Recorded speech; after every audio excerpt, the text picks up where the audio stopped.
इयत्ता पहिली नवीन अभ्यासक्रम पान क्रमांक 60 खार कविता खार ऐक व म्हण.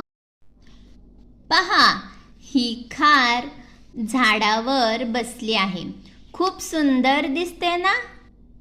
शेपूट तिचे झुपकेदार आहेत. शेपूट झुपकेदार आहे. कशी बसते? डौलदार बसते. उभी कशी राहते? ऐटदार. लुक लुक लुक लुक डोळ्यांनी पाहते. कशी पाहते? लुक लुक लुक लुक बघते.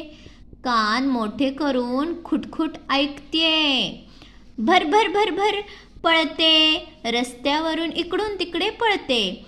झाडावर झडझड झरझर चढते. धडपड करते. सारखी धडपड करत असते. छान अशी ही खार सर्वांना फार आवडते. तुम्हाला आवडते ना खारुताई? चला आपण कविता म्हणूया. सुंदर सुंदर मजेदार शेपूट तिचे झुपकेदार. बसते कशी डौलदार. उभी राहते ऐटदार. लुक लुक डोळे बघती.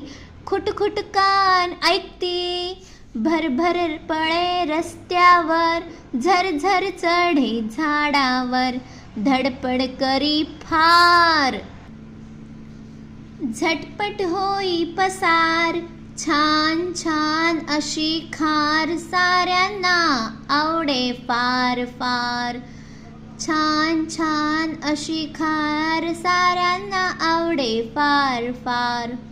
प्राध्यापक देवबा पाटील यांची सुंदर कविता खार. कवितेतील यमक जुळणारे शब्द लिही. मजेदार, झुपकेदार. पहा इथे मजेदार, झुपकेदार. डौलदार, ऐटदार. डौलदार, ऐटदार. बघती, ऐकती. बघती, ऐकती. हे लाल रंगामध्ये शब्द केले आहेत. शब्द लाल रंगामध्ये आहेत ते आहेत यमक जुळणारे शब्द. फार, खार. फार, खार. आणि कोणते राहिले? रस्त्यावर, झाडावर. फार,